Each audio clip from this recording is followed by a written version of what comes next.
realized, and I've realized over the course of our friendship. I mean, Eddie's been my best friend since I think 2000. We started hanging out in 2000. We met in 97. It comes back to the story of the Twister. Oh, because God. this is how we became good friends. I was getting private lessons when I first started doing jiu-jitsu. I was a blue belt under this dude. I won't say his name. He's a very nice guy, but I'm going to say something negative. And because I was getting private lessons from him all the time, he was the only guy that I was rolling with. And I wasn't really learning nearly as much as I thought. I thought, like, if you're kickboxing, and like you say, if you get a chance to work out with Rob Kamen, it's way better to work out with Rob Kamen one-on-one than it is to go to a private class. Like, he's going to correct all your technique. So I thought that would be the case with jiu-jitsu. Like, I would get really good going to class. It ain't like that. And Eddie was the first person to tell me. And Eddie came to one of the private lessons that I was having with Silvio, and we rolled around a little bit. And right away, he got me in a twister. And I had no idea what the fuck he's doing. All of a sudden, he hooks my knee with his left leg, and his left foot goes under his right knee, and he rolls forward under his left shoulder, and I'm spinning around like a top. And next thing you know, he's got my arm wrapped around his neck, and he's fucking pulling on my neck like this. I was like, what the fuck did you just do? Like, I had been doing jiu-jitsu for 2 years, and I had no idea what the fuck you just did to me. And I was like, God damn. And you're like, I'll teach you all this shit. I was like, dude, teach me this shit. And that's how we became friends. And that's also how I started smoking pot. You know, I was on the Mark Maron podcast the other day, and this came up. You know, I thought that marijuana and all that stuff was for losers. I thought that it just made you a loser. You're just going to become unmotivated. You're not going to get anything done. You're going to be a dummy and just sit and watch TV. That's not what I wanted, man. I wanted to make sure. We're like our friend Bud. We have a good friend, Bud, who's like super fucking go-getter. You know, Bud is a great guy. He's the one who put together the TV show to build that car, that Barracuda, and he's also the one who did my garage, like an MMA garage. He's always got like a bunch of different TV shows going on, and he's a fucking go-getter. And you and I are always like, dude, please just let us get you high. How many times? More than anybody. More than Dr. Drew. More than anybody. How many times have we been having this conversation with him? And he's always like, after I make my first million, then he makes his first million. Like, I don't want to slow down now. Like, he just does not want to slow down. And we're like, it ain't about slowing down, man. It's not about, I'm not slowing down. I haven't slowed down at all. I work more now than I ever did before. Same here, man. Yeah. I'm a busy motherfucker. Isn't that an annoying goddamn stereotype that potheads are lazy? We get a lot of shit done, dude. I'm doing 2 podcasts a week. I'm writing a book. I'm writing my stand-up comedy. I'm performing stand-up comedy. And I'm doing stand-up. I'm doing the commentary for the #1 mixed martial arts organization in the fucking world. And I'm training jiu-jitsu. And I'm doing kettlebells. And I'm raising kids. And I play pool every night.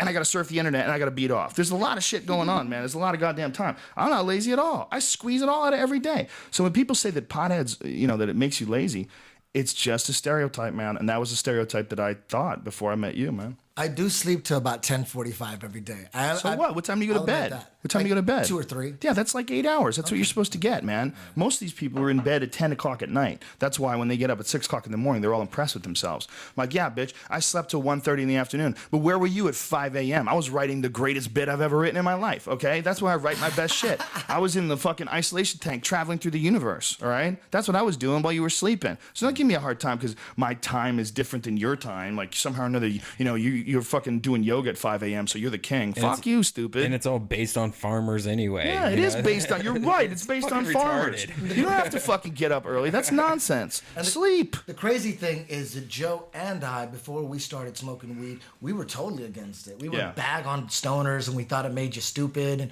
I would talk so much shit on stoners that at 28, that's when I found out the truth. That's when I reaped the benefits of marijuana. And then when I met Joe, he was so funny.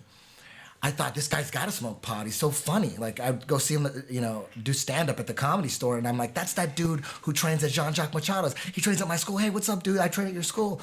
And I was like, watch him do comedy, and I thought he was great. I go, he's got to smoke weed. Eddie and I had a bunch of fortuitous meetings just out of the blue before we became friends. At one time, Eddie's eyes aren't so good, and one time we were at Mel's Diner, and it was late at night, man. It was like 1 o'clock in the morning, and I'm like, yo, Eddie, yo, Eddie. And he's like, man, who's this motherfucker talking to me, man? I might have to fight this dude in front of my chick. Like, oh, that's you remember that? Oh my God, you remember that? Yeah, you thought I was like some dude who's just fucking with you. I had to throw down. I'm like, I thought you were because I was with the chick, and I thought you were saying something to the chick. You didn't hear what I was saying, and you can't see that good, so you couldn't see me from a distance. So by the time I came up to your table, you're like, who's this motherfucker? And then you go, oh, hey, dude.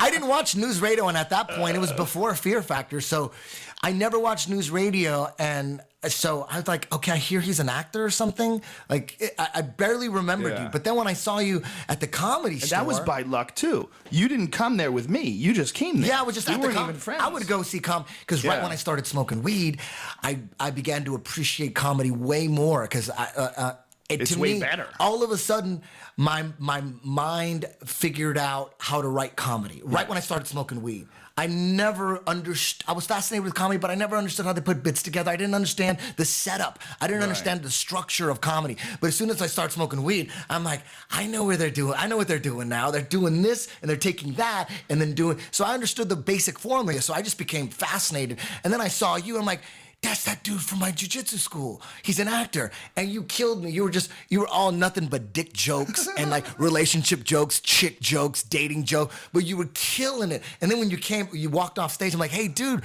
what's up, dude? I go, you fucking were awesome. And then that's when he invited me to give him a private or something. That's that when was I after. met you when I was taking privates with that dude. Yeah. And then you came down to class, and then the pot smoking began.